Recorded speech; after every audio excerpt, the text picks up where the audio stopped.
Hello, and welcome to From a Basement in Tulsa, episode 20, I think that's a big deal. That's pretty cool. That's a bunch of episodes. Hey, it's an even number. It's every episode from now on is episode 20.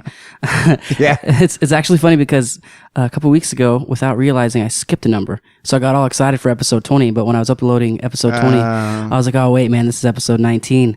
But this one's for sure episode 20-ish. I feel privileged. Episode 20-ish.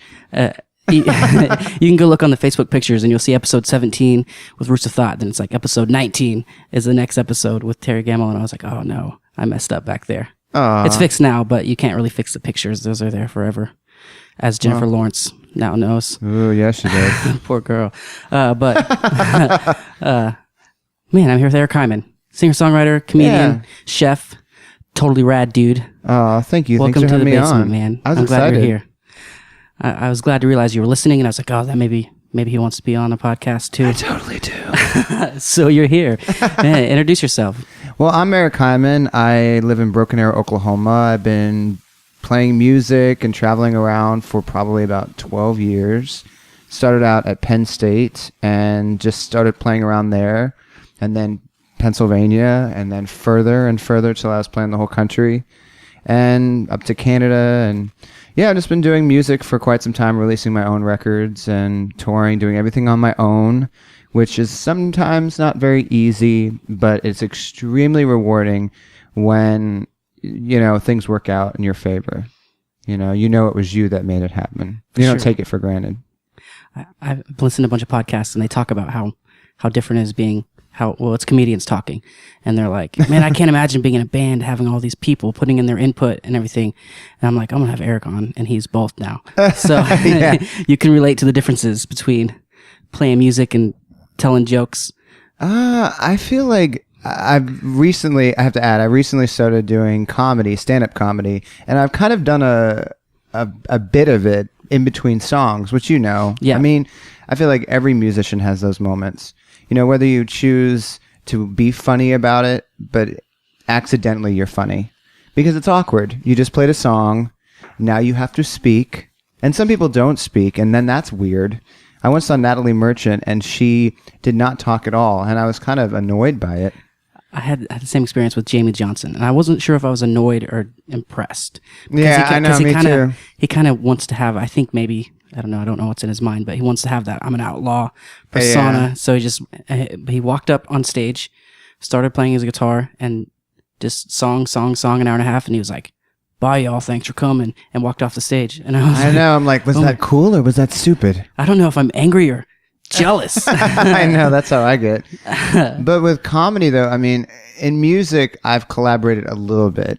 The first time I wrote a song with somebody recently was Zach Malloy from the Nixons. I went out to Nashville, and he writes a lot of big kind of country songs now, and for Carrie Underwood and people like that. But I've never collaborated with anybody in a way that I felt like, how does this go? But it was really cool, and I really enjoyed it. When I think of collaborating with somebody on comedy, again, it's a whole different thing. It's taking from life, so I feel like I'm constantly collaborating with life. Bad stuff happens, and you wait a little bit, and then it's funny. Yeah. You didn't sit down and write a one-liner, but it's just these things that happen to you that you try to concisely put in a way that ends up having a punchline. But collaborating, I get it. With comedians, it's like, it's scary, to be pushed out into a crowd of people who, with music, they're like, oh, they're kind of, expectations are low. They just want you to sound good. They don't expect you to be funny. So when you are, it's like a bonus. Yeah. But a crowd of people who are like, make me laugh, there's this really heightened sense of fear that comes with it. Yeah. Of bombing. So when somebody says, oh, just do this joke, or you're collaborating with somebody on comedy, I can see how, you're like, well, you're not the one who has to go up there. Where in music, it's like, I think that's different. I think people have they're a little more relaxed about it. Have you ever experimented on how much you could get away with playing music? I don't know if I have either, but just like... What do you mean get away with? Like if the crowd, I'm thinking a bar gig, and somebody's not really paying attention, seeing what I can get away with. Oh yeah. I think I mean, don't you do that? Not at all. I'm scared. I tried to make a joke. Hold on for a second. There we go. I tried to make a joke recently about how my tum-tum was getting in the way of my guitar playing, and it was just weird. Like, oh yeah, there's no. I think one person laughed, maybe just because I said tum-tum. Oh yeah. But at band practice, I told the guys that I was able to tell how much weight I've been gaining by how quickly my guitar goes out of tune, because it's that much area of skin warming up the guitar, and they're all like, "Yeah, that makes sense. Is that real?" No, but gotcha. You're like fully extending your hands at one point. point. And then now I want to try it. I'm going to time it going out of tune with just changing temperature in a room, and then that's good. And then put it on a scientific experiment here. But when you say that in front of a crowd of people that are listening, it's funny. But when you say it in front of a crowd of people who aren't listening, you're like, and they're not only not talking, but they're like they're talking over you. Yeah. I've had plenty of those gigs. You know, I was touring with Ani DeFranco in, when was this, April and May? And we played a lot of theaters, but then we also played some places that felt more like a giant bar, because it was like standing room only. Yeah. And people I couldn't believe it. Like, some of the theater gigs, like the last theater gig we did in Great Barrington, Massachusetts, everybody was all sitting down. They were super quiet. They were paying so much attention. But the other gigs, you know, she'd start playing a song and everybody would start talking. And it was like the craziest thing. Like, you paid so much money to be in here, and now it's just like chit-chatting.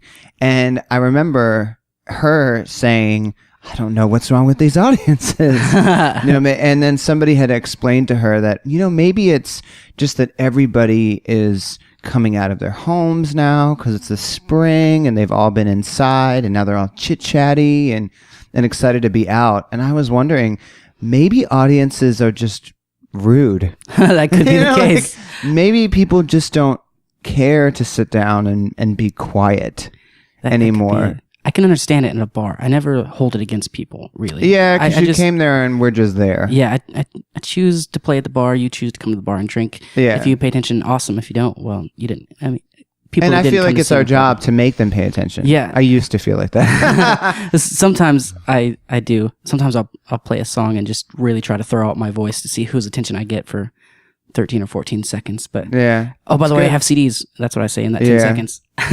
And then, but I'd be pretty mad if I paid for a ticket and the people next to you were just talking a bunch. I'd be like, listen, came here to see this lady sing some pretty songs. Yeah. And I went to see Matt Nathanson at Cain's, and I was amazed at how much you couldn't see the stage from all the flashes of selfies. Because all the flashes were coming back at you. I was in the back of the room. Oh, weird. And the people just taking selfies the whole time. And the flashes I couldn't see to the stage most of the time. That is so weird. Isn't that I a never weird thought thing? about that. I feel like all the flashes would be at him. That's what you'd think. Yeah. But since they're taking pictures of themselves, everybody in front of you is just blasting light in your eyes. Jeez. 1,000 people at Cain's doing that. Yeah. I mean, I could still see him, but I was just amazed at how much of that was. Well, CD Baby just put out, do you follow them? Do you have any stuff on there? I do not. I'm a TuneCore TuneCore, yeah. I have stuff on there. I used to be on CD Baby, and they have like emails every once in a while, like TuneCore, that are tips. Yeah. You know, and one of them that CD Baby sent recently was, let's talk about cell phones at shows. And it was talking about like the flashes, and, you know, you're looking at somebody through a screen half the time, and, you know, the constant that people are on it, you know, so it's this weird kind of thing that, you know, I don't know. Part of me loves it as a musician because people are recording things that I'm not recording. Yeah. And it doesn't look like I put it out there, which sometimes feels a little like self-involved. You know, but I don't know. In terms of other people, though, it's weird because it's distracting. I wonder if there's things we can wear that only are picked up if you're looking at it through a camera. I'm sure that's a thing. We're like wearing some like outfit that like just blocks cell phone circuits. Or like, I don't know, makes it more entertaining, because can you imagine like looking at it, I'm going to take a picture. Whoa, what's dude wearing? That's what I'm thinking. Oh, yeah. That just really a little reflects it. 2 seconds of amazement.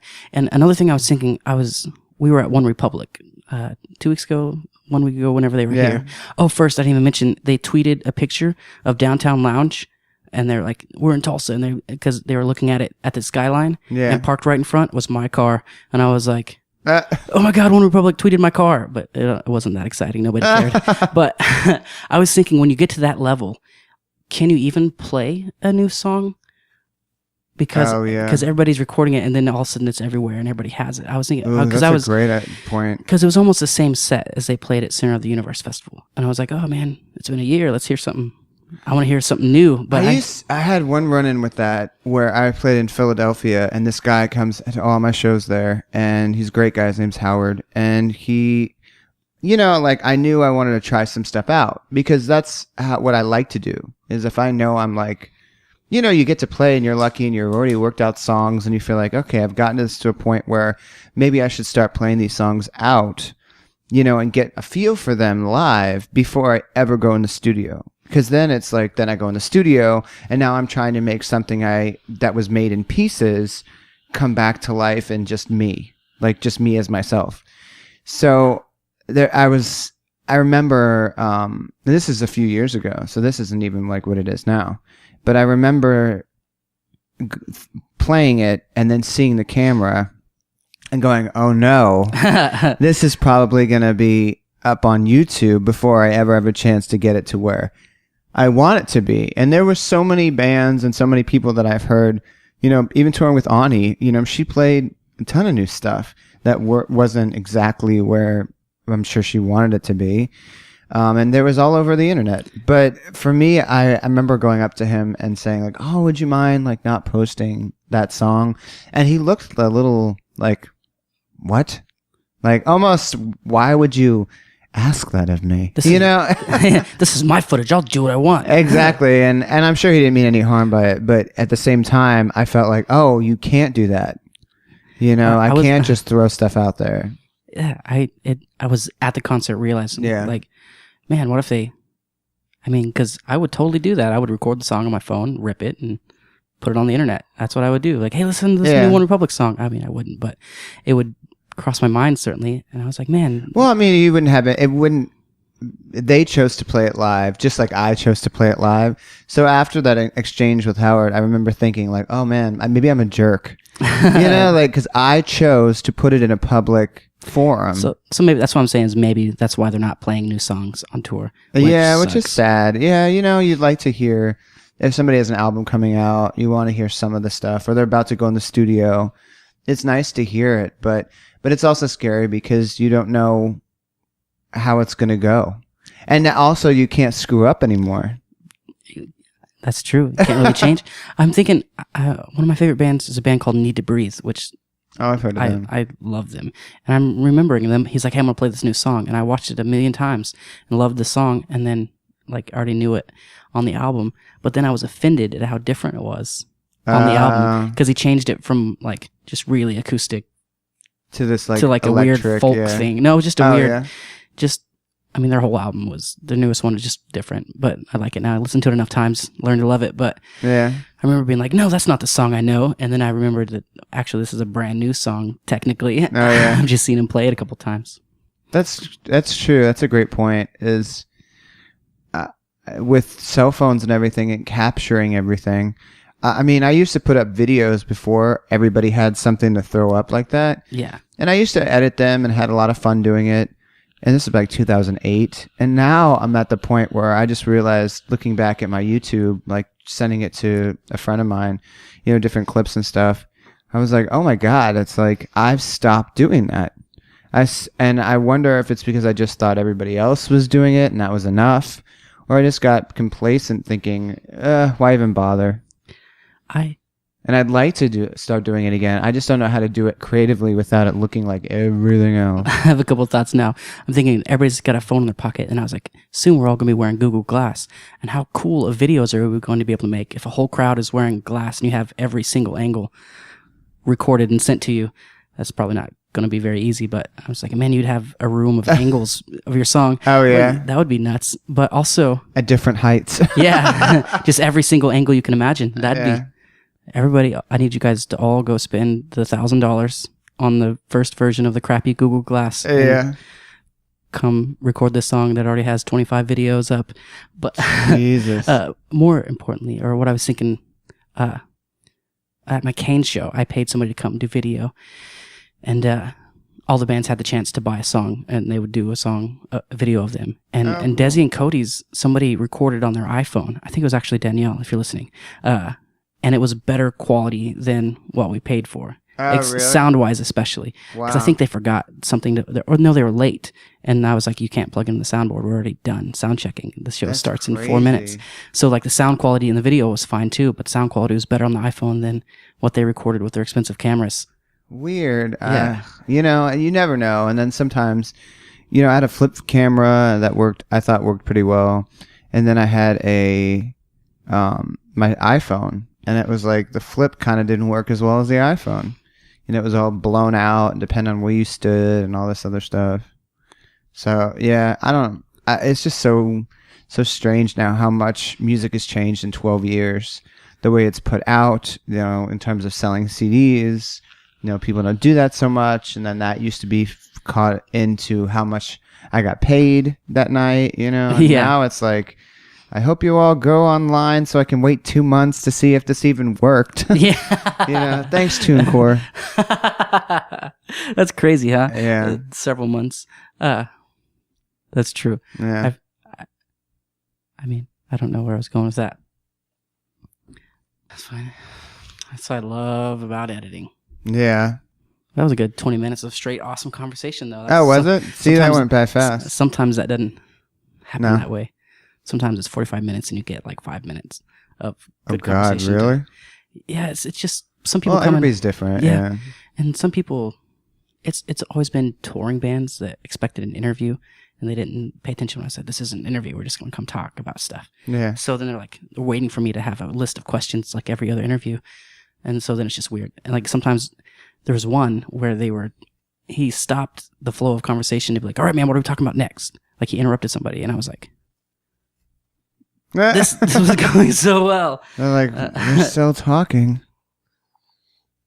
Yeah, I think, I don't know. Not everybody's a conversationalist. Some people are better formatted than they are on their feet. For sure. But oh my God, sometimes it's the people who are doing the interviewing who are like that. You're great, but there's some people who you're talking to them and they're like, yeah, and I'm like completing a thought and I'm like, and I'm done. And that's what I feel about that. Those guys I'm talking about gave me interview advice afterwards. And actually, they were like, yeah, man, I actually like that. And then when I explained to them what the plan was and how it didn't go according to the plan, they're like, oh, that's a pretty good idea. Let me give you some questions not to ask. Because I guess the person before them asked or a lot of people ask the worst things. So then they have to say a restaurant in a town, and talk shit on what's the worst gig you've ever played? I don't want, you know what I mean? What's the worst food you've eaten? I don't want to do that, I think I always like the worst gig because as a musician, there's some people that you look at, I'd love to hear that from people who I find very successful. Yeah. Because then I feel like, if they can have a crappy gig, then I can have a crappy gig, and there's the thing about this business, and here I go off on a tangent real fast, is when I was getting advice on being a musician, people would say, oh my God, make yourself look so much bigger than you are. And then people will realize, you're much bigger than you are. So for instance, you tell people oh my God, there was 3 million people at my show last night. And oh God, it went so well. And somebody came up to me and asked me to be in a record label and, just stuff like that and not being realistic and inflating. And there's, God, so many people who do that when you're talking to them, you're like, it turns into what I call GFY, which is good for you. Oh, wow, that sounds great. Good for you. It seems like good for you. I think that's harder to do now with the cell phones. Oh, yeah, because there's proof. I've seen people post a picture of just them on stage, our show went so well, and then I see a friend post a picture from the crowd, and it's like... Yeah, and I feel like I've never took that mentality because I feel like what's the point of people... There'll always be somebody there to go, no, it wasn't. Or no, that didn't happen. But there was somebody somebody who used to come up to me and as a musician and be like, "Oh my God, what's going on with you?" And I'd be like, "Oh, well, I'm playing shows and touring around and I'm about to do an album with this person." And, "Oh, that's great. Well, I am doing X, Y, and Z. Like, I'm doing this awesome thing and this awesome thing and this awesome thing." Yeah, and I couldn't believe it. Just kind of all happened. And just going on and on and on and on. I'm like, good for you. Good for you. Good for you. That's great. But in reality, I am happy for them. But yeah, in reality, I am happy. But there's like this one-up factor that some people do where silly. You're like, it's laughable at times. We mentioned TuneCore, and I'm just remembering that's for my album. And I've told a story about you. First of all, one episode I announced you playing the wrong gig, but since it's editable, I changed that. Oh, thanks. Somebody was like, "Oh no, that's not true," and I was like, "I better Google this again." But I talked about how when I was recording the Unicorn episode, you were also recording at the same time with Rockwell. Did you know that?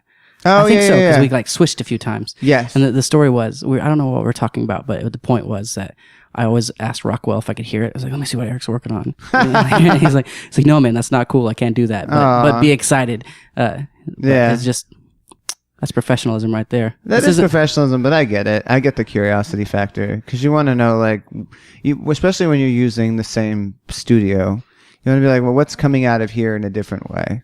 I just wanted to hear your songs. Yeah. Oh, thanks. I appreciate that. What have you been doing now? I think you just released a song, correct? I released a song back in April that called "Not Going Anywhere Tonight," and it was just kind of like a protest song that I did for Arizona really quickly against their State Bill 1062, which basically said that religious organizations, or if you're, well, actually not even religious organizations, just any business could just decide, I'm not going to let you in because you don't believe what I believe. And it was used, and it wasn't necessarily used to invite people of the same faith. It was used to discriminate against people who aren't of the same faith, which to me just seemed wrong. Sure. So I wrote this song, and it basically says, like, it works both ways. Like, yeah, you can't let me in, but then I can't let you in, and then like I can tell everybody you don't do it, and I don't know. And then it didn't pass, which was great. But it passed in other states. And it just seems like all this unnecessary discrimination, like people are trying to hold on to the last, their last, what they call a right to be able to stand their ground kind of thing. And to me, I don't feel like you gain anything from that. I feel like you lose. Like every time you put up a wall, there are people that you'll never meet that are awesome. And there are people whose experiences are so different from yours that you'll never understand. Because you'll never invite those people in. I get that. I've actually been stuck on a weird brain loop. I've been reading a book by an artist named Alex Gray. And he talks about, it's a lot about making sacred art, which is a lot about his painting, but he mentions music in there. So it was just spiritually inclined art. And it's an awesome book. But one section he talks about just how you perceive art and how different it is based on everything in your life. And I forgot how that relates. Oh, just if you're closed-minded, you'll never see or appreciate that kind of the art for the same reason, and you should never like discount art because you don't see it that way. And I see it like I like that, like a worldview entirely. It's true. It's been looping in my head about how different everyone is, and to make it simple, but just like nobody's mind is alike at all, because it's all controlled by everything you've perceived your whole life. And I don't know why that I obsess over that, but there's really no point of it. It's just like, whoa, that's weird. Well, when like legislation, or like when I hear people commenting on like, well, why should they have a blah blah blah, and why should they have and I don't understand, even in terms of race, like watching other people watch what went down in Ferguson, Missouri, and a lot of, racial tension and discord. I would hear people go like, what are they getting mad about, and why are they looting, and why are they doing this, and why are they doing that? And it's like, they have such a different experience than you do. Yeah, for sure. And when I hear people talk about third world countries and I hear devastation go on, even when people look back and try to romanticize the past, and you're looking at things like the Holocaust and things like, how did that ever happen, and who let that happen, and blah blah blah. It's like, other people had different experiences than you did. And sometimes you have to just assume, or not even assume, but sometimes you just have to accept that not everybody's like you. And there's a lot of people who are threatened by that. When it comes to money, when it comes to power, they're very threatened. Like, why can't they just go get a job? I'm like, well, I'll tell you why. I remember my last name happens to be Ferguson. Yeah. So I saw Ferguson trending on Twitter, and I was like, I finally made it. Yeah. Not at all. Who's this Mo? It's a different thing. Mo. Yeah. And so I obsessed over it, like so much so that somebody at work was like, "Dude, you got to quit talking about this," because I was just watching it, freaking out. But the night I watched it was like I think the second or third night, and I tuned in like right at sunset and just watched like fairly peaceful people be like closed in on by military. Yeah. And I was just like, something's weird here, man. So I didn't really speak out about it because I don't know that I have the knowledge of it. But, yeah, and I felt a little bit like that. I will say it was really odd seeing it, and I can't imagine I would have acted any differently. I think history has shown us, though, that chaos, though, and this is just my opinion a bit, but chaos happens when the rules that we're all supposed to abide by, which is usually, the police, the people who enforce and are supposed to protect, all of a sudden turn around and not do that, or even perceive to not do that. And I think that's why everything happens. That's why it's just like, oh my gosh, if these people aren't helping me and nobody's helping me, then I'm just out there by myself. And that's when I think everything falls apart. I think I'll term it the way is when the laws don't match the general morality of the people. What they believe to be right doesn't match. Well, then what does matter? Yeah. Especially when it gets huge, big things. Yeah. And with the internet, it's funny, like, I think about race riots that happened in Tulsa and just looking back at the way the civil rights movement was in the 60s. I mean, we didn't have the internet. We didn't have all this attention. So imagine us living so close, to Ferguson, Missouri, and having no idea this was going on. Yeah. And somebody walking by and being like, oh my gosh, I heard there's discord and chaos going on in Ferguson because of racial tension. You'd be like, that doesn't sound right because I haven't heard anything. Yeah. But now I would have heard about this. Yeah. The way the media can be looked at as twisting everything now is almost the same as the way back then the media couldn't have been reporting on it at all. So at least we know what's going on now, whether or not, whose angle is correct. We can at least see 10 sources and come up with what's correct, And live streaming is crazy. Oh, yeah. I had 10 options to choose from, 10 different spots of the street, and they're all getting tear gassed. But so it's the same view, but different block. Yeah. But anyway, so I put out this song called "Not Going Anywhere Tonight," basically for the same thing that I think maybe their feeling is when everybody else tells you to get the hell out. Like, oh my God, things aren't going well there, just leave. And you're like, oh well, if I just leave, and then everybody who has a voice just leaves, then who's speaking for the people who don't have a voice, who can't just leave? So that's kind of what the song is about, and why I feel like it's lived on and can be applied to other avenues, if you will. But I'm working on going back in the studio at some point with Zach and putting together an EP, and I'm super excited. It sounds exciting. You'll be going to Nashville often to record there? Or yeah, I'm gonna go to Nashville for a bit and go and sit down and record with him, and been going back every once in a while and writing with him, so that's been really fun. One of my heroes, one of the people that I looked up to, and I remember when I was 15, I was singing "Sister" by the Nixons with a band, and here I am, like, almost 20 years later, or actually 20 years later, exactly. Sitting down with that same guy and co-writing songs. It's just crazy. It sounds insane. Yeah, this year has been nuts. Zach and Ani DeFranco is one of my biggest idols, and I'm getting to play on stage with her. I'm actually playing with her in Tulsa. I'm opening up for her for the Woody Guthrie benefit at Cain's. That's awesome. Yeah, so that sounds awesome. I know. I'm like so excited. I love Woody Guthrie and I love Ani, and getting to be part of that night and get to see her again. And, it's really neat. And if you haven't been to the Woody Guthrie Center, do it. Oh, it's yeah. awesome. It's really awesome. I actually messed up and didn't really know what I was getting into and had a gig there like right before a big show. So I didn't really get promoted well. And it was just, I didn't even know what I was doing. So I was like, hey, I'm playing this Woody Guthrie thing. Yeah. I really should have went and checked it out first, but I showed up and I'm like, oh no, this is awesome. Everybody needs to be here. Oh no. Yeah. So hopefully I'll do it again. And I think the word's getting out about it. Yeah, it's slowly, really cool. Once you go in there, you want to return. And the theater they have you been in there or have you played there? I haven't played there yet. I man. want to do some kind of discussion stuff there, more like in the round kind of thing, but not just music, but like talking about issues, like and I've talked to them over there about it and they seemed interested, but kind of just hosting a few events where we take a topic and we go in a room and everybody's invited and we discuss face to face how we feel about something, not just commenting on Facebook, without feeling a little more accountable for it. Yeah, and I thought that'd be fun. And after watching the movie about Woody Guthrie they play, I feel like he may agree with that. Yeah, he would be into that. I think he would.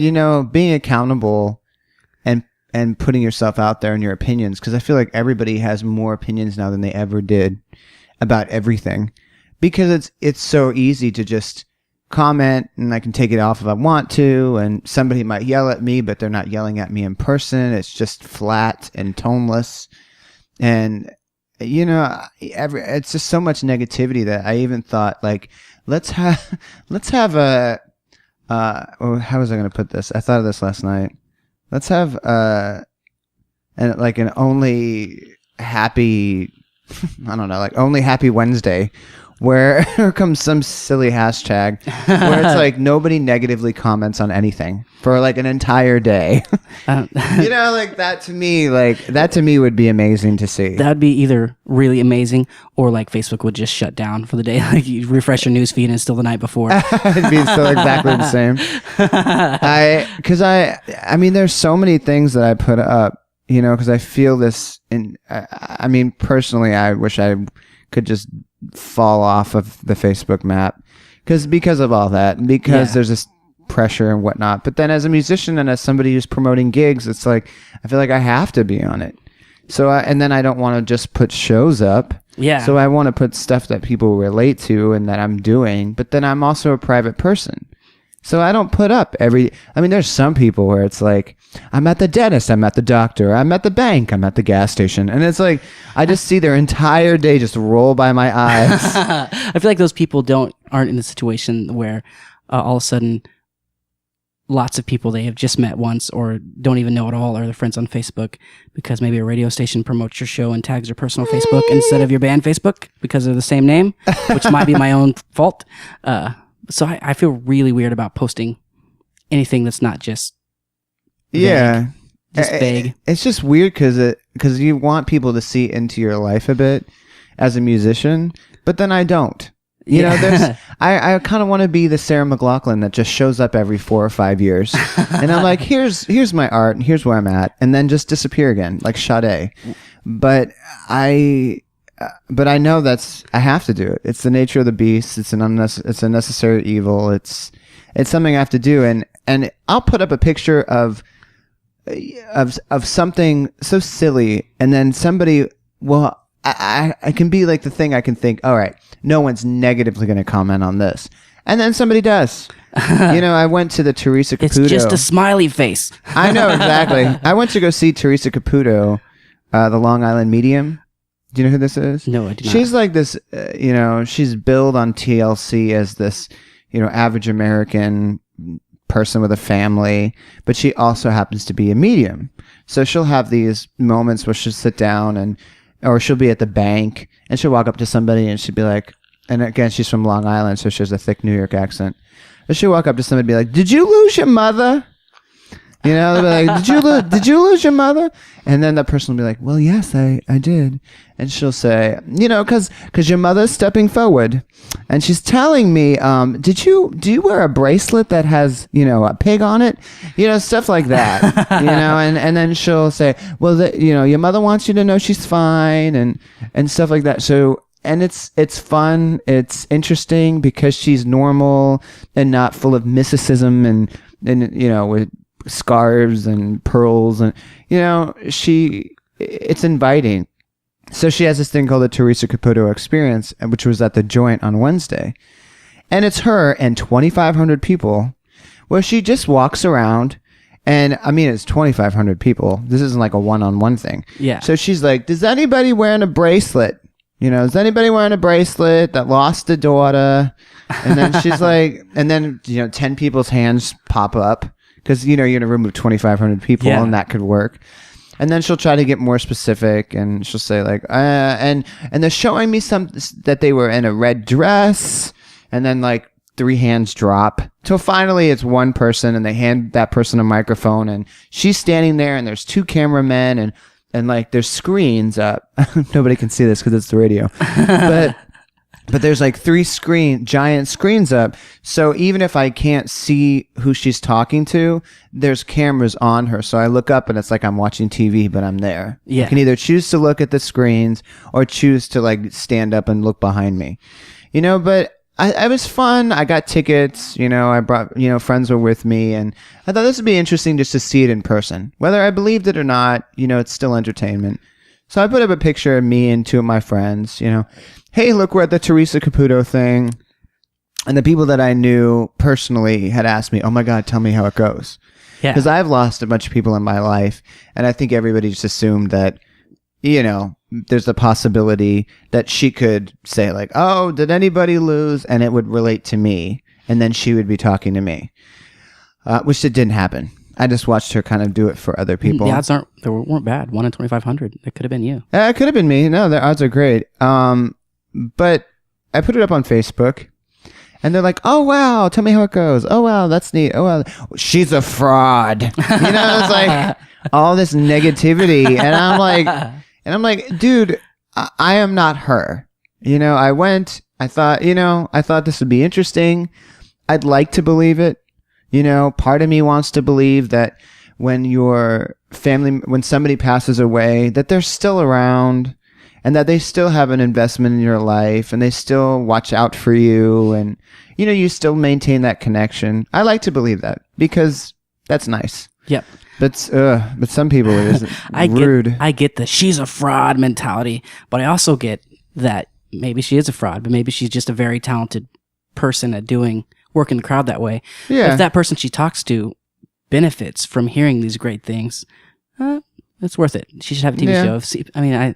Well, some people find it cruel, like, like it's if you just lost a small child, and here I say, like, your child wants you to know it's okay, that it's like she's making money off of your sadness, which is very indirect. But there's a lot of things doing that as well. Yeah, that's true. But I have the same mentality that you're saying, which is, you know what, if somebody wants to make me believe that my family members are still around in a positive way, and that they care, and that they're somehow guiding me through, and then if I should die, then I'm going to be met by all those people, and it's not going to be scary and alone and dark, and if I choose to believe that, how's that any different than any organized religion? Yeah, for sure. Do you know what I mean? So to sit on Facebook and be cruel, just to be cruel, is it's so maybe it's because it's easy.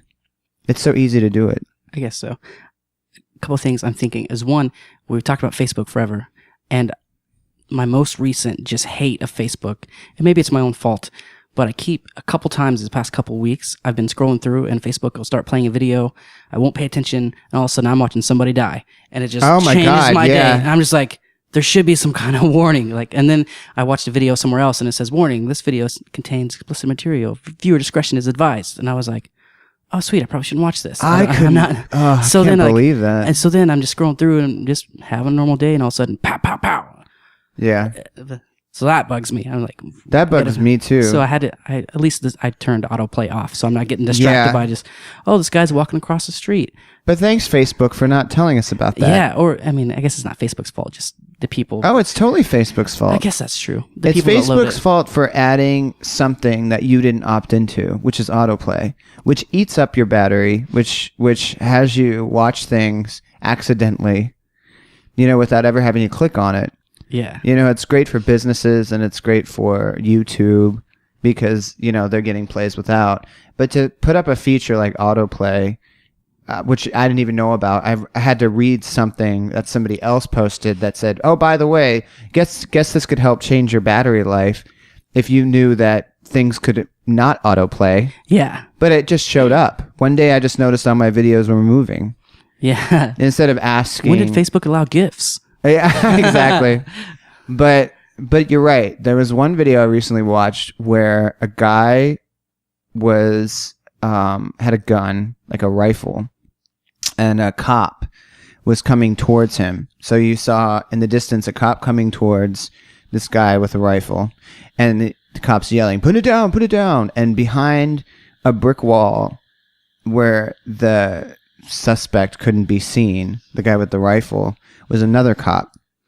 And when you watch the video at first, all you see is the cop going, "Now!" and then guns down this person. And it's astonishing because you're like, well, that person's probably dead. And I just watched this. Yeah. And then you look back and you read this thing and you find out that the guy with the rifle also had a handgun in his shoe or something and was about to grab for it, which is why he was gunned down. But at the same time, I just watched somebody get gunned down for real. Yeah. And now ISIS with all these decapitations, and all these videos, I haven't watched them. No way. I don't know if, do you know what I'm talking about with the ISIS? For sure. I was like, where they're taking these reporters and they're going out in the middle of the desert, and some guy with a mask on who's part of ISIS, the terrorist group, will chop a reporter's head off. And I can't watch it. I don't even know if it actually happens, to be honest.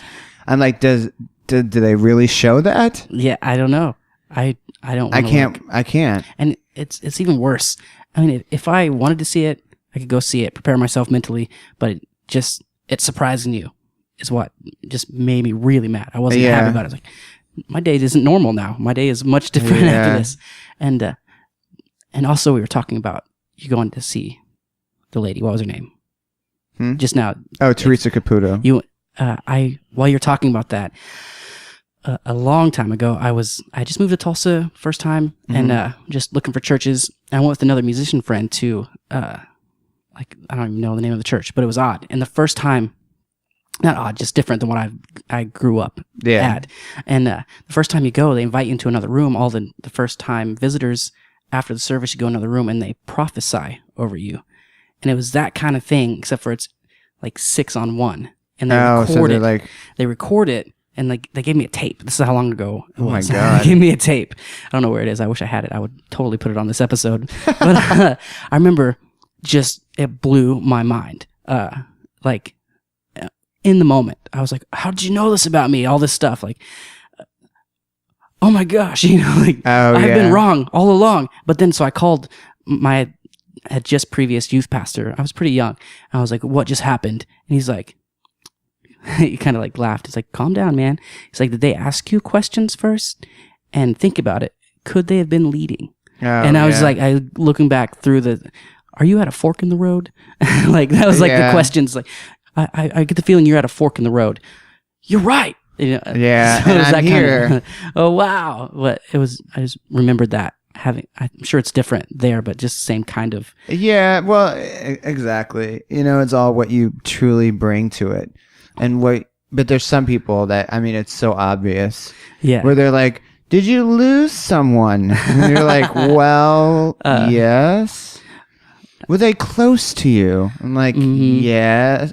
Questions that, what was the last thing they said to you? Well, she said, oh, so, so it was probably did you lose a woman? Like that kind of stuff, or like what you're wearing, or, I'm sure there's a lot of hacky McGee people who do that kind of stuff. But, I don't know. I'd like to believe some of it. The people who, I don't know. The point, if you think it's entertainment, or if you believe it with your heart that this is real. It's you going to see it, not Yeah, but somebody. I feel like there's been moments in my life where, you know, I've smelled cigarettes and there's no cigarettes around. And my grandfather was a giant chain smoking person, you know, that like when I'm looking at his ring and I smell smoke, you know, like, I don't know. I'd like to believe some of that. Yeah. My point when saying that was somebody else can't come and talk crap on you on Facebook because it's your dollars about the ticket, not theirs. Yeah, it's true. And but that's my point about Facebook is like that'd be neat to have an event at the Woody Guthrie Center where it would be a topic that was kind of heated. And it would be like, all right, you have an opinion. Everybody who comments on this today has to show up. Yeah. You know, at this place. And I'm going to bring up the topic again. And we all have to say our comments in person. I think that would change. I think that would be, I don't know how that'd be. I think that'd be interesting. It'd be interesting. I don't know. Tell them after the fact. I would only want people there that have an opinion, but are also available to listen to another opinion. I feel like the people that are... But you would be forced to in person. That's true. That's true. You know, I think if I put up something like, you know, I think I'm going to go to Ferguson, Missouri today, and I'm, you know, was wondering if I should go, and then all, you know, that very open ended, very heated, you know, yeah, you should go because blah blah blah, or no, you shouldn't go because blah blah blah, and then say, all right, everybody, you know, all 12 of you who commented, let's all go in a room. And everybody has to say it in person. So we add, and maybe call it something like tone. You know, it's like, so everybody has to add the tone of what they said. And then we'll see if they meant it angrily or just said it. You know? That's a pretty great idea. I don't know if it'll work, but I've been talking to the Woody Guthrie Center about like, let's start doing debates like that, you know, in person. I think you should do that. Hold people accountable for their But I also think comments. You should play music there too.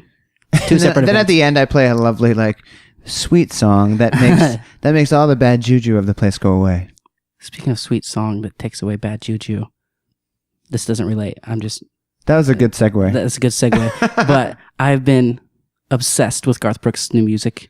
Yeah, new song. Oh, well, just obsessed that it's happening.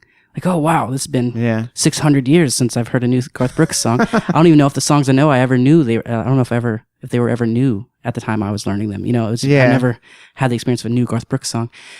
And I mean, I don't even know why. I love the dude a lot, but I do. Growing up. Did you listen to the new one? Yeah, I did. Was it People Are People? It's People Loving People. People Loving People. And oh my God, I love it. It's a beautiful song. I'm not really a Garth Brooks fan, but then I heard that.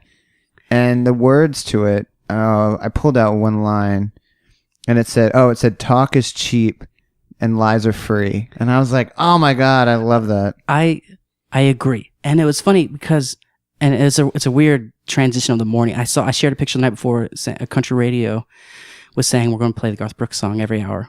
On the hour. I was like, oh yeah. And so the next day I got up and I was going to listen to it and I was like, I'm going to find it online. Mm-hmm. But you couldn't because it was released only to country radio. Oh. So like I finally heard it at 9:00 in the morning and I was like, I tweeted, I'm like, I'm angry. I had to go to a country music station to hear this. And I said, what the F, Garth? The internet happened while you were off. And like, giving him, but then like as the day progressed, I realized I was having a lot of fun being anxious to hear a song on the radio, like the old days, like recording it on your tape cassette. Like I didn't have to call it in, but I was like, oh, and it made the day go by super fast because I knew every hour that song was going to come on again, except for K95 skipped it on the 1:00 hour. So maybe it was only a morning or show. I didn't look at that, but I was mad at them then. Well, I don't remember that feeling happening as much these days. Yeah, not in a long time. Yeah. Unless it's Britney or Beyonce. So like going through the day, like it was just like a tweet sequence. Okay, I was wrong. This is fun. This is cool. And I really loved, because some of the country songs, the ones I hear are like at work. Somebody else is playing the song, and it's like, put a dip in, got in my truck. And then so the first time I heard the song right before it was talking about, I'm getting drunk on a plane. And then I was like, is that what the song is about, really? Like, yeah, and country music has become. But then Garth comes up and it's like, boom, people loving people will solve all of the world's problems. And I was like, ooh. Yeah, it's true, and that's. I don't know. Maybe it's good that there's all that garbage out there, because then when something meaningful does show up, it really shows up. Yeah, and a couple people were like, "What's wrong with the recording? Mm-hmm. Why is it so bad?" And I was like, I know. I was like, it's not bad. It's just different. It's a recording. It's a song. I was like, maybe he did an analog. I don't know. It doesn't have that shiny fake feel. It doesn't, but it didn't make it any less of a song. No, I liked it. I liked it You more. know, it's funny, and it just shows you how powerful good songwriting is, that it doesn't need that shiny thing. But you would think that if this day and age, that it would come out sounding like all these Tim McGraw and like Carrie Underwood, very slick sounding thing. But maybe that's a testament to who he is, and he knows he doesn't need that. For sure. You know, look at me standing up for Garth Brooks. I never thought I'd be doing that. Yeah. I remember the first time somebody just randomly like mouthed Garth Brooks in a comment as the first time that I've ever heard that. I'm such a fanboy of Garth Brooks. I'd never considered that somebody might not like him. I was like, weird, man. Like, most people do like him. And I played his music. I just didn't grow up with him. Yeah. And a lot of people did. You know, I think in certain parts of the country, he was like inescapable. I'm sure. I remember like the whole family getting together around the TV watching his New York. Yeah, live from New York. Yeah, and with still the most people ever at a concert there. Actually acquired that on the internet recently and watched it. Oh yeah. I don't know if you can buy it online, but I got it. But that's how I feel like people are in New Jersey with Bruce Springsteen. It could be. You know, like there's this immediate like connection with him talking about where you are in your life and where you live. And how back then, location had a lot to do with who you were. Now, I don't think it matters that much. Because of internet and everywhere you look, you know, I travel so much. And it's sad because there's times where I can go eat at a Panda Express anywhere in the country. I can go to a place where there's a Bed Bath & Beyond next to a Target, next to a Panera Bread, next to a Lowe's, next to a Walmart, and feel a sense of familiarity and comfort, because I'm like, oh, this reminds me of home. But at the same time, it's like, should San Diego feel just like Tulsa? Not at all. Probably not. I remember thinking that when I went with David Castro on a small tour, and I flew to California and we drove all the way up the coast. I remember driving by and seeing the same shopping malls, and I was like, I was like, oh, this is weird. This is not cool. Yeah. Because I hear people talk about how much Walmart's screwing over the economy or whatever this is. Yeah. And until you realize that, holy cow, it really is everywhere. Like, I'm like, I don't know how the economy works or whatever, but I can see it more. It's just crazy that it really is. You know, almost every town in America has 16 Walmarts in it. Yeah. That's a fact. There's one place recently where I felt the exact opposite for once. I never play through Idaho, and a promoter had booked me in Pocatello, Twin Falls, and Boise. And I was in, which one? Oh, I was in Twin Falls, and I was walking down their little downtown area, and there were not one, not two, not three, but like 7 scrapbooking stores. No kidding. That I was like, what the hell is this town doing all day? And why do they need all these stickers? But it was weird. It was like, I was going past one after the other, and I was like, I just thought it was so strange. And I thought maybe this is how it once was. You know, that there were specialty shops like this for everything. And now with Walmart, I feel like there's restaurants and there's Walmart and then there's hardware stores. You know, it seems to be taking away the individuality of specific needs.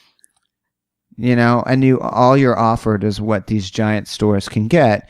Where, I mean, if you like comic books, you know, you can go in a store and you're like, oh my God. But if like Walmart started selling comic books, it would be like, 10. Yeah, it'd be. It wouldn't be the same. I remember I read something about Walmart and I was like, you know what? This thing is crap. I'm going to try to get away from Walmart.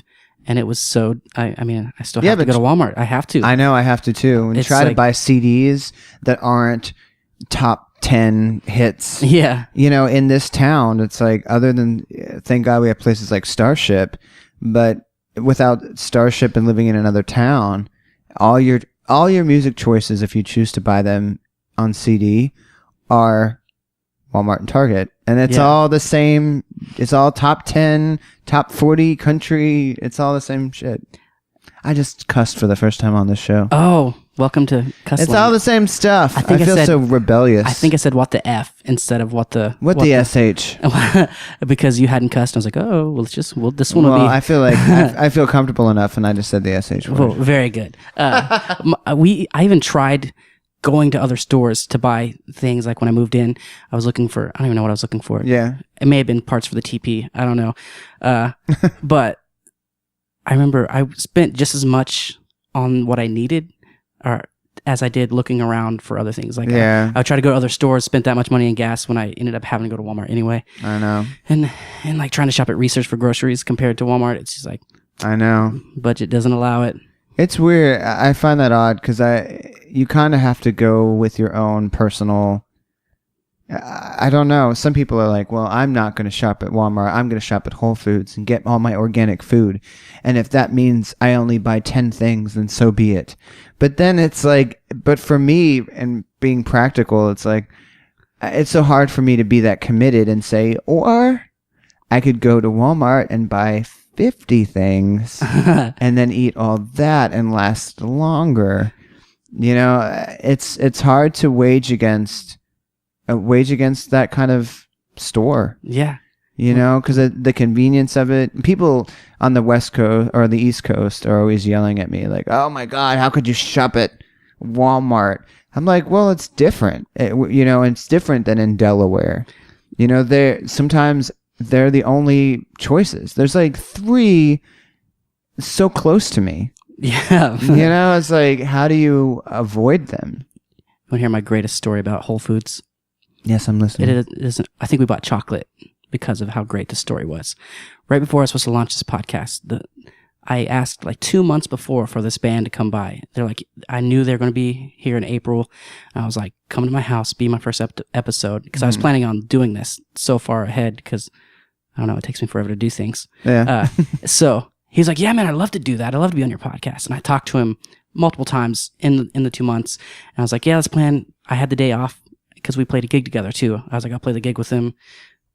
We'll have a fun time, record a podcast, and they can go on the road. He's like, yeah, we'll schedule something for about 1 the next day. So like 1:30 the next day, he's like, hey man, because at 1 I realized I wasn't going to hear from him, so I went to we went out to get food, and he's like, hey, can you meet us at Whole Foods for a second? So I thought I was going to meet them at Whole Foods, and then they followed me back to my house. And he's like, I walked in and he's like buying cantaloupes or something. And he's like, hey, walk around with me for a minute. And I was like, okay, and he goes, so how are you going to record this? And I was like, what? He's like, aren't we doing a podcast right now? And I was like, you want me to follow you around Whole Foods and do a podcast? How would that even work? And what are you buying there? Cantaloupes? So then I was just Cha-ching. like, it was like, I was really awkward after that. Like, no, that's not how this works at all. So, and like, try not to be really angry. Like, no, I gave you my address. I gave you a time, let's do it. But that's my Whole Foods story. Oh, that's funny. I played Borders Books and Music tour a long time ago when they were Borders Books and Music. And I remember being in Springfield, Missouri, and these girls showed up because I had some press. And these girls showed up in the front, and at the time I was driving a minivan, that I loved, and people would give me crap about, but I loved driving a minivan. I could fit all my gear in it. I had space. I was fine. But people teased me a lot. And I remember I was out in front of the minivan pulling out my guitar or something to play that night's show. And these girls were like, hey, so where's the tour bus? What's right tour here. bus? I mean, where is it? And I was like, what? And they're like, yeah, where is it? Is it parked out back? Let's go out back. Like, let's go see what it is. Let's go. And I'm like, you're standing in front of it. Yeah. And they're like, what, this? And I was like, yeah. And they're like, oh. And I remember being like, get lost. But I don't know why that story came to mind. But the idea of like getting into a situation and people looking at you like, so where's your crew? Yeah. Where's the gear? Where's the mixer? Where's the microphones? Yeah, and you're just like, we're at Whole Foods. Yeah, you're like, we're at Whole Foods, and I don't do that. I did sample a delicious brownie that day at Whole Foods. Did it you? saved And you it. didn't record it? No. You didn't come back here and record yourself eating it and pretend it was Whole Foods? So I'm here with Whole Foods brownie. How you doing, Nom Nom? That'd be funny. You're like, yes, I can hear the cashier yelling at somebody right now for trying to, get something for less. I really do want to record a podcast in a teepee out there. Lourdes and I made a teepee last December, and it's not getting used. And just last night, I was like, why haven't I recorded something in the teepee? Like really big moment. Like, how has this not occurred to me yet? I also want, by the 3000th episode, which is only 60 something years away, I want to be able to do it live at Cane's. Now, talking to you, I kind of want to do it in that little rail car room at Woody Guthrie Center. We should record something there. I don't know why you couldn't. I mean, I really would find a time where they weren't doing anything there, which is, I'm sure there's moments. Yeah. And just say, hey, I'd love to do a podcast here. I think you could do that for your 25th episode. Yeah. Well, I have to learn how to. I was just thinking, how would I record live? And then, like, for a split second, I thought that, and I'm like, wait a minute. It doesn't even have to be live. We're doing it right now, though. Like, we're recording it right. How everything would just go over there. I was thinking, about how, because Cane's would be different. I'd have to figure out how to plug their mixer into my stuff, which is I got 60 years to figure it out. Or you could just ask them. Yeah. I'm sure somebody's done it. I'm positive of it. But if you could just, MC a show and say, hey, can we do a podcast before? I think it'd be blah, awesome. Blah, blah. No, I think it'd be awesome to put on a show and like have the guests play and talk and record their song into the podcast. And it's not a novel idea. People have done that. I've heard podcasts live, and I'm just like, that'd be awesome to do at Cane's. But well, I think you could. I think we could. I think we will. Again, like I was listening. This sounds funny to bring up, but I was listening to Kathy Griffin, who's a comedian. Yeah, I think she's funny. And she got a lot of her starts in different theaters by saying, all right, what's the night nobody's here? What's the night you're not using the venue? Yeah. And they said Mondays. So she's like, all right, I'm going to book every Monday and do my thing, in a theater that didn't have anything going on. So, I mean, I think it'd be interesting if you went to Cane's and said, hey, what day out of this year don't you do anything that we could come in and do something all on our own, and handle it. And it wouldn't be to any detriment of you. You wouldn't have to do anything, just turn the lights on. That'd be interesting. I think they book a lot of days because they're not just a venue, they book weddings and things like that. They do, but there's got to be a moment where they don't. They're really helpful. There's got to be an off time. I once booked a show at Cane's, and they were the coolest people to work with, and like they put up with me being nervous trying to talk to them, like, oh my god, I'm in the Cane's office. Oh my god, I'm in the Cane's office. And I was like, I want to do a show here. Can I do a show here? And they were like, yeah, when? Like, of course. Yeah. It was really awesome. They're cool guys up there. Yeah, they're really cool. But that's the dream.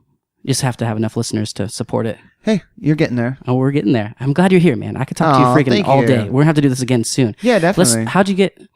Tell me about the decision to do both music and comedy. How easy was that for you to switch over? Because I'm very interested in that because I have lots of interests, and one of them is I plan to one day write a comedy set and check it out. Just go to an open mic. Yeah. Just say it and not tell anybody I'm going. And the people I've told that I want to do it and not tell them, they're like, no, you have to tell me. I want to be there. And I'm like, no. I don't know what I think, blah. Okay, starting again. Okay. I feel that, and you can put that in there. I feel like I've always done some form of stand-up comedy in my shows. I just didn't write them necessarily. I would tell the same stories and knew where the funny parts were. I would tell the story about my grandma Ellie, who's like cornered me once because I come from, part of my family is a little bit uptight. And a little about appearances. And my grandma on my mom's side once cornered me out of nowhere and in a room at my aunt's house. And she said, and she was like 80 something at the time. And she's like, I don't know anybody who looks like you. And she was like, who looks like you? And she was centering it on my tattoos. And she's like, when you know you're going to see me, wear long sleeves. So I'm like, so every time I know I'm going to be around you, I should wear long sleeves. Yes. Wear long sleeves. And I ended up writing a song about my grandma's relationship called Throw Away the Past, which is basically like, come on, let's stop going over the same stuff and get to know each other. Me as an adult, not as a kid. And it was a lot of, it was fun, and I would tell the story in great length, and there'd be funnier parts and whatnot. But then I thought, you know what, I probably could do stand-up, but I've never done it without holding my guitar. So, because if if a joke doesn't go well, I can play Journey, and then we're all back. Yeah, everybody's on the same page. Then we're all laughing and smiling and singing Don't Stop Believing. But to be up there and do a solid 4 minutes plus of you telling one joke and then leading it into another joke and then leading it into another. I mean, I listen more to stand-up comedians in my car driving 10 hours at a time sometimes than I ever do music, because I find I'm studying it in a way, but I'm also feel like somebody's talking to me when I'm driving alone. So I listen to, like a lot of female comics. I prefer, Sarah Silverman and Kathy Griffin and, but then I also listen to Jim Gaffigan and guys like that. And I love it. It's fun. And then I thought this year, you know what? I'm going to finally go down to the loony bin and do, I don't know, and do like a set. Whatever it is they do. Whatever it is they do, yeah. Sign up for the open mic, figure out how it is. I went to one without ever signing up just to see what it was. And I thought, you know what, I bet I could do this. And I started writing material, like set material, where it was as if I was writing a song, but I'm writing a comedy bit. And then figuring out how to go from one comedy bit to another. So I finally, I signed up, and you have to sign up the week before. So I signed up, which gave me a week to figure out what I was going to do. And then thankfully you showed up and some other awesome people. And again, I would think, I'm not going to let anybody know I'm here. But then because it's a contest, it has to do with how many people that show up to support you. So I kind of was like, here we go. I'm going to put this out there. And if I bomb, then these people will know. And yeah. But I went there and I had my material and I wrote it down. And I thought I had some good pieces. And then they called my name and I went up there and I did a lot better than I thought I would do. Because 2 seconds before I went up there, I was like, I don't remember anything. Yeah, man. I was like, oh no. And then I also noticed that a bunch of people had gone up there with a piece of paper, and it looked so bad. It looked like they were, they would look down at it and like reference something, and they pick their head up and it would break their timing. Yeah. And I thought, you know what, I can't do that. Was I at your first comedy performance? That was the first time. Yeah, that was my first time writing bits, and like I had done it once before, but it didn't feel like the first time. It was at the Comedy Parlor downtown, but I wasn't as prepared, and I wasn't there to, like guns blazing, ready to go. When we showed up, the greeter or whoever sets you down takes you to your table, the host. Oh yeah, whatever the job title is. They're like, we have 2 seats up front, and we were like, no. But then I was like, no, that'd actually be cool to see Eric perform from arm's distance. And from the crowd, it seemed like you were way more comfortable than the other guys doing it.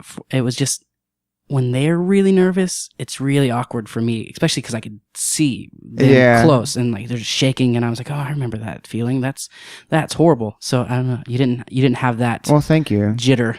Well, they had rules too, it was interesting. You couldn't talk to the crowd. That was a rule. Like, you can't make your set up because you have 4 minutes. Okay. And so you do 4 minutes, and at 3.5 minutes, they start flashing a light. And it's like, 2 seconds at a time, like, light. And then by like 3 minutes and 50 seconds, it's like flash. And it's like, if you hit 4 minutes, they just pull the plug. Yeah, I saw that happen. They once. turn the lights out. And I didn't know. I was like, who would ever wait that long to get get off the stage. But there was one guy up that night, I don't remember his name, but he went up there, and I think I could see it in the way that he was positioning himself. I could see like he thought, "Oh, I got this." Yeah. And he was like very comfortable, and he probably thought, I could do this for 15 minutes. And then they cut him off, and it was awkward for everybody. Yeah.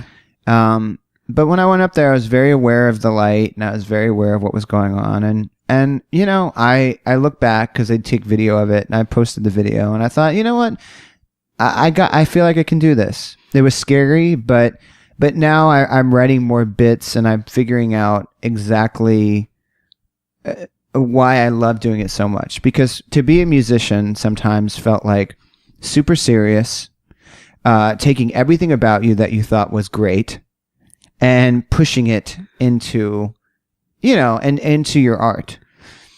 Stand-up comedy is finding everything you're completely embarrassed about yourself and trying to laugh at it. Which to me, I don't even have to be up on a stage. I'm getting therapy from writing it. You know, I'm short, I'm Jewish, I'm gay, like all these things that are like things I've always been embarrassed about. But to turn around and laugh at them and like laugh at how short I am after countless years of sending people posters, then playing the event, and then they're going, "You're a lot shorter than I thought you'd be." And not knowing like, well, I don't even know you, and I still have low expectations. You know, it's like not knowing how to rebuttal that, you know, because this is the person that pays you at the end of the night. You're a lot weirder than I want to talk to you I know. Well, that happens a lot. That still happens. So like, I thought you'd be tall. And it's like, I'm sorry. I didn't think about you at all. So. Yeah, I had no vision of what you look like, but I'm still sad. Finding those things and laughing at them, laughing at the music industry, that's fun, where people are like, "Oh my God, sign this because when you're big and famous, I'm going to sell it." And then I'm like, well, then I don't want you to have it because it means nothing to you right now. They're like, it's going to be worth so much later. And you're like, what's it worth to you now? Yeah, that's... You know, like stuff like that. And then the other things where everybody's so competitive, you know, where they're like, so... what have you been up to? And like, where are you playing? Well, I'm playing at blah, blah, blah. You know, like where people get like that with you. Yeah. And you're like, this is so stupid. The first time I experienced that, it crushed me a little bit. I didn't realize, I don't know how I was so naive to it, but I once did a show that could have gone really badly, and people, I guess, expected it to go really badly because it was such a apparently out of my league to do a show that way. Yeah. But we had a lot of friends doing it, and everybody worked together, and it was an awesome night. Cool. And then the next night I went out to see bands, and everybody's like, so how'd that go? I was like, yeah, you know, why weren't you there? You know, like, first of all, like, if you cared so much, why weren't you there? But then, like, it turns out everybody was just like expecting all of us to fail on this show. And I was it's like, I don't understand it. It's a weird thing when you picture it. I didn't let it bother me for long. I was like, it was just a weird night that night, going out to all these other bands, and I was like, we had fun. It was a blast. It was a great show. Why are you talking to me like that? So how'd that go? Yeah. Did it suck so bad? How much in debt are you now? Well, a lot, but not for that. Yeah. But who cares? Because it's like everybody is so different, and how we get to do what we do is so... You can't compare it. And I had one person that used to be like, so, how'd you get that? Like, I'd open up for Leon Russell. So, how'd you get that? It's like, well, I don't want to tell you how I got it.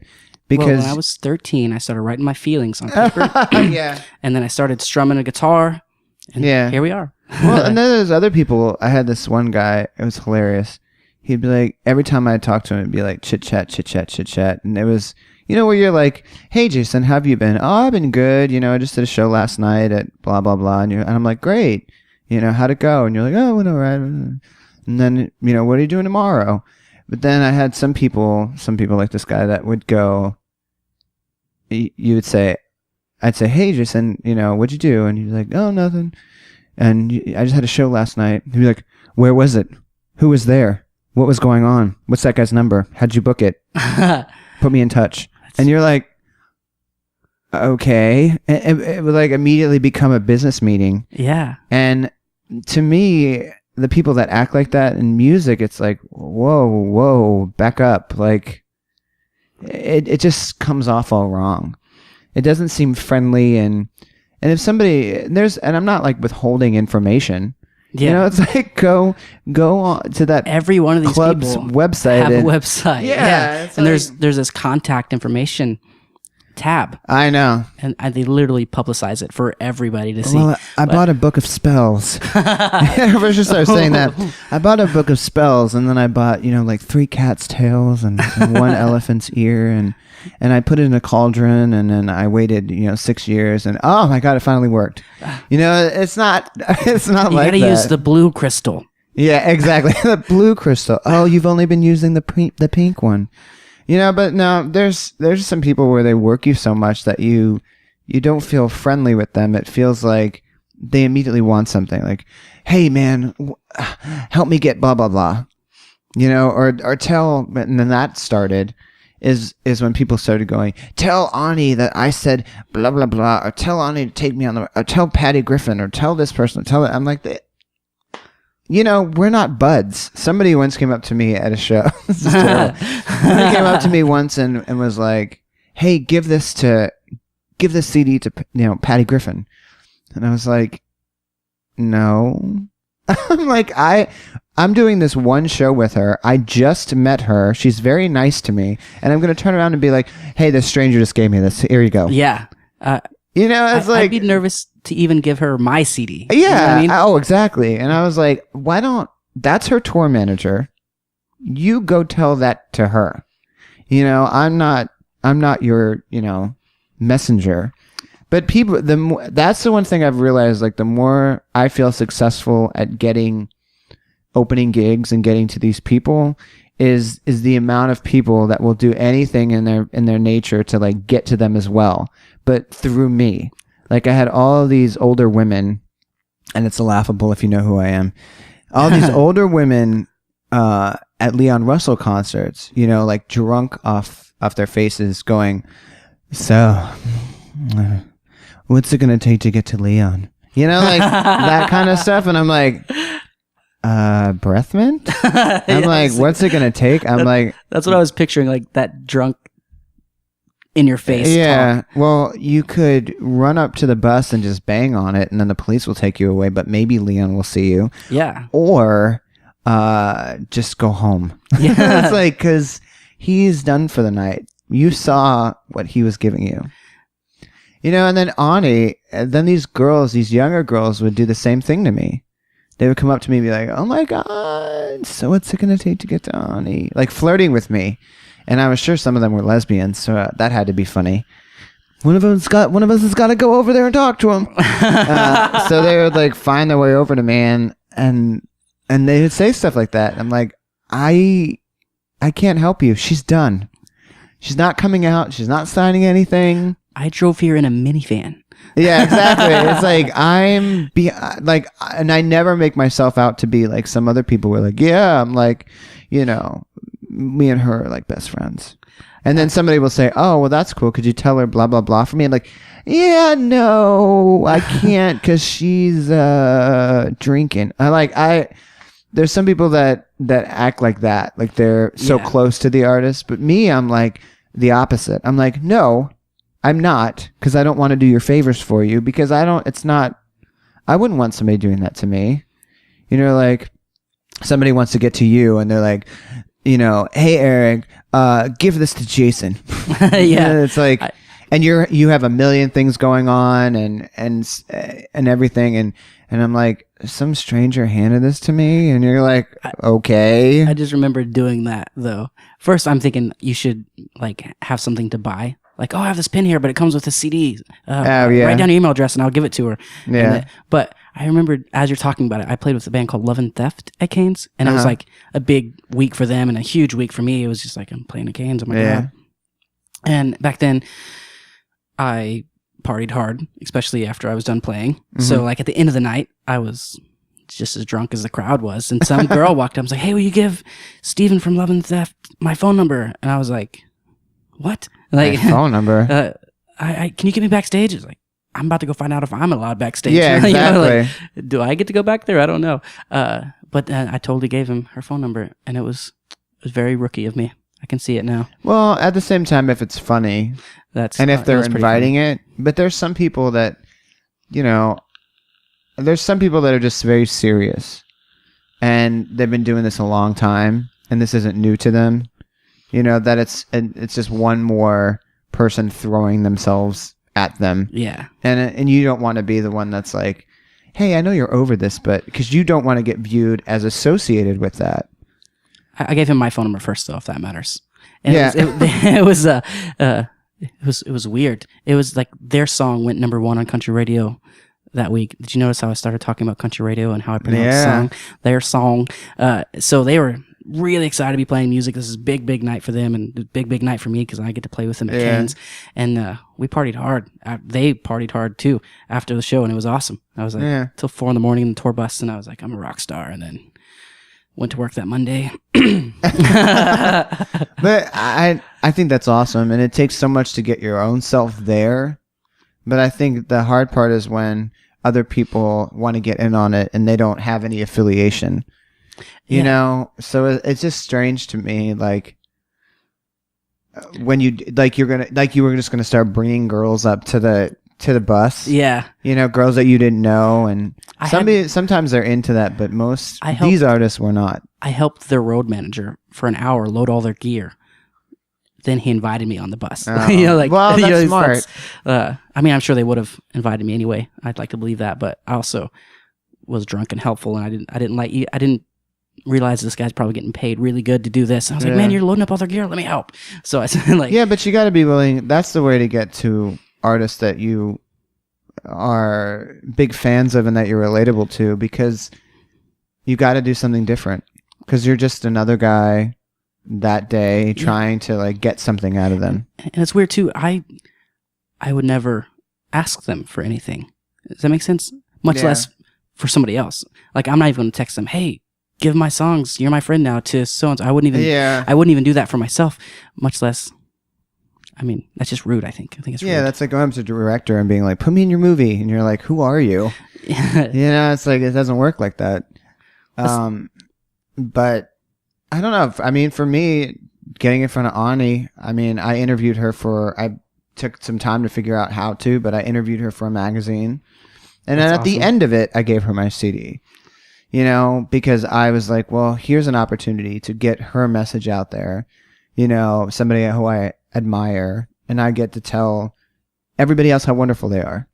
You know, and I was super excited, and then I gave her my CD, and 2 days later, her manager calls and says, you know, she was really impressed. You know, and to me, things like that are like, oh, well, you know, I could have just given it to her and heard nothing about it. Yeah. And that led to me opening for her. But it's a little different than like me seeing the opening act and being like, give her this. Yeah. It's like, and the way that you do it, I mean, some people will come up to me and be so nasty. And they're like, yeah, give this to her. And it's like, dude, I don't even know you. Like, there are friends of mine that I would do that for before I would ever do that for some nasty stranger. Yeah. And I never feel like I'm on the level to be asked for things. Like, it's only happened a couple times. How did you do this? You know, I was like, we're on the same level. You know, like, yeah, but maybe they don't see it like that. Yeah, it's odd. It's all perception. And an important question I have for you is, how do I get on opening for Leon Russell? How do you do that? Let's talk. What's coming up music wise? We've been talking a long time, and it's going a blast. But where can people that happen to just now learn about you find your songs? They can find everything at erichiman.com. ERICHIMAN. I also do an online cooking show called Trial and Eric, which you can find on there as well.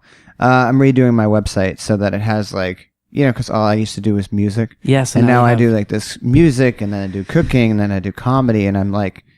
Band management, apparently. And band management and helping artists. And I'm just like, Jesus, it's like my website. The groupie connection. The website needs like full-time maintenance. But yeah, they can find me on Facebook, just ERICHIMAN. It's so funny when somebody says to me like, oh, I can't find you on anything. And it's like, did you type my name into Google? Because there's a lot that shows up. You know, I'm always surprised when somebody can't Google. Yeah, that's weird. Mine is different, though, because there's a punter named Jason Ferguson or a kicker or something like that in NFL. And there's 3 Jason Fergusons on all the streaming sites, except for iHeartRadio. I'm the only Jason Ferguson. I think I emailed him and said, I don't know exactly how it happened, but they kicked the other Jason Ferguson off of iHeartRadio. So if you type in Jason Ferguson, it plays my songs and that's cool. and all of the artists I said I wanted to be played with. So it's like I'll listen to that station because it's all my favorite artists. And then my song, like skip my song, and then one Republic's on. Skip my song, Matt Nathanson. So it's pretty sweet. But on like Spotify, there's 2 other Jason Fergusons. Oh, weird. But we're all under the same artist, and our albums are all. It's like, it's weird. So like, yeah, I don't. I only have that with one person. It says Jason Ferguson, and then whichever album is the most popular, that's the picture, the profile picture. So one week it'll be the Unicorn episode, and the next week it'll be the Country guy. But there's also like a I don't know. R&B Jason Ferguson. Oh, really? And so I think it's cool. That's funny. I don't mind at all. There's only one Eric Hyman other than myself. There's only one, and he is gay and Jewish, and he lives in Hollywood, and I know him. Wow. And that's funny. His former partner, he was actually a widow of his former partner, who was Herb Ritz, the photographer that did all those iconic pictures in the 80s. And then now he is married to, I think it's Max Muchnick, who created Will and Grace. So, and they have 2 kids. And it's just funny because my dad one day was like, yeah, I was trying to find you on Facebook, and I thought I did, and I messaged you, but some guy wrote me back or something of like, it wasn't you. And I was like, and he's like, I never knew there was another Eric Hyman. And then I had people who were talking to me thinking I was that Eric. And it's hilarious because, I mean, I think he's a lawyer. I don't think he's anything music-wise. I would have played it out so hard. But we're part of the same community, so every once in a while, somebody in Hollywood is like, I thought it was funny that, I know you and I know the other one. And there's only like 2, so kind of glad for right now that there's the music one and the lawyer one. Yeah. What if he was your music lawyer? That would be awesome. That'd be I know. Small world. He's really sweet, though. I was in Hollywood. I was playing L.A. About a week and a half ago, and he was in Kauai, and he's like, let me know when you're coming back. So I don't know. I just think it's funny because there's a lot of other artists who run into that. I have the same name as 4 other artists. Yeah. I was at Hollywood Boulevard once on that tour we went on. Oh, yeah. And I remember Andy Grammer sings a song. I don't know if you know who Andy Grammer is. I kind of do. We played a show here in Tulsa, so now I'm like a big fan of his. Yeah. And he sings a song about being there playing music. So I was really excited to see it, mainly because of the song and all the costumes and stuff. Yeah. And I've met not 2 incredibly famous people, but people that some may be nervous about talking to. And none of them had the same effect as me seeing the Minion dressed up. Oh. I was too nervous to walk up to him. I was like, oh my God, there's a Minion here. And I wanted to take a picture with him, but I didn't have somebody with me to take the picture. And I wasn't in front of Grom's Chinese theater? Yeah. And so like, I didn't want to hand some stranger my phone to take a picture because I assumed my phone would just be that stranger's phone afterwards. So then I missed a picture with the Minion. It was one of the most depressing things that's happened. You can go to New York and get that done too. They're there as well in Times Square. Well, that was both coasts. That was a really cool thing to hear the song so many times about. It's about competing with other street artists, and some of them get mad at him for playing too loud and all this stuff. And I'm like, I'm here in this song, sort of. I don't know. But it was a cool experience. That's I just want to talk about how I almost met a Minion one time. You almost met a Minion one time. Just believe it. You did. They're real. Have you ever been starstruck by anybody other than a Minion? Not really. A little bit. There was this girl named Katie Groves who I thought was super pretty, and I liked her songs. And she wasn't even that famous at all. And I ran into her at Mexicali, and she was here one day, and I couldn't talk. I was like, "Oh, hi, Katie," and it was weird. And like, I don't know. It's just so weird that it was such like she's not famous at all. She was on her way. I don't know if she ever got there, but I was like, I think that's the one. And I was really, really. I have a picture with Ryan Tedder of One Republic from Cinema Festival, and if you look at it, you can really tell that I'm freaking out about it. Like, I'm being touched by a god. Oh, that's funny. Yeah, that's funny. But can I play one of your songs? Sure. Which one would you like? You can play Red Hot Tears. Red Hot Tears. Yeah, that's a good one. I will. What's it about? I think Red Hot Tears. That was the title track of the album right? The album's called Gracefully, and I'm that's wrong. the first song. Maybe that's it. Yeah, it's the Yeah, first song off the album, and it's I don't know, just one of those songs that kind of all came out at once. Just the idea of it being your emotions being so visible, you know, that you cried red hot tears, that it hurt in a very physical way as much as it does in an emotional way. Yeah. Because I don't know, I like the idea of that. I write some lines that are very center around that, where it's both emotional and physical, because I think, you know, I've always struggled to be a very descriptive writer in terms of like painting a picture. Or being a storyteller. There's a lot of people that I think are tremendous at that, like Patty Griffin, you know, and different artists. So I've always kind of looked up to that, and Red Hot Tears was kind of that kind of song where I was trying to paint a picture. That's beautiful. I'll play it. Thanks. And everybody, if you don't know, EricHyman.com, Facebook.com/Eric Hyman. Yep. All that stuff. Twitter, Instagram, I'm sure it's there. Yep. Just, it's real Eric _ Hyman. I had a guest say, well, you go to the Google website and you type our band name. And I was like, that's a great way to do it. Yeah, that's all of them. It's sad because it all shows up that way. But yeah. And thanks again, listeners, for listening. This is super fun for me. Did you have fun? I had a blast. I hope Thanks we can do it again soon. Man. Definitely. It'd be fun. I'd love to be back on. And subscribe and say nice things on iTunes if you would, please. If I edit this out, that was the third take. And thanks again for listening, man. I'll see you guys soon. Thank you.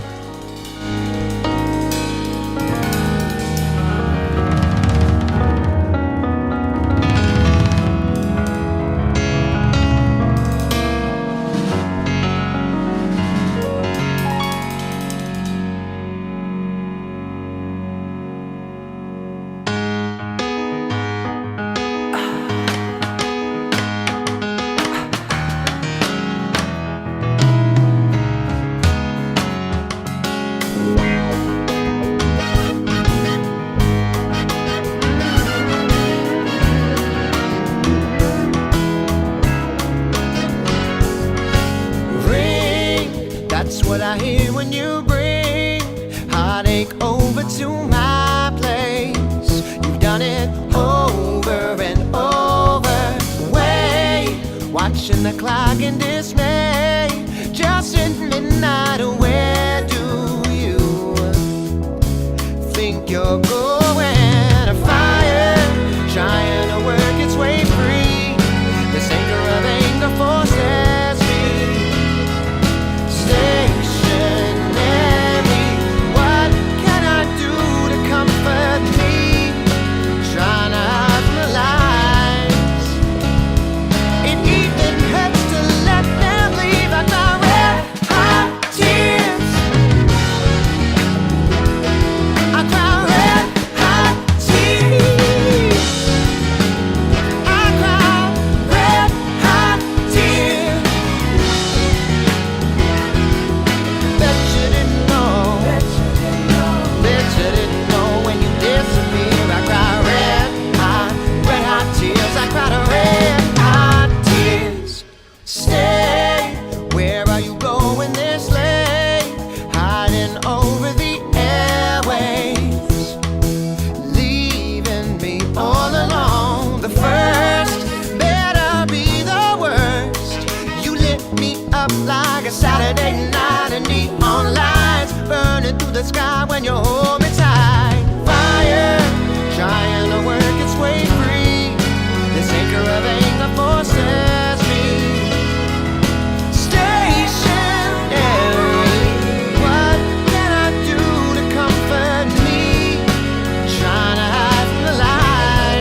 longer forces me.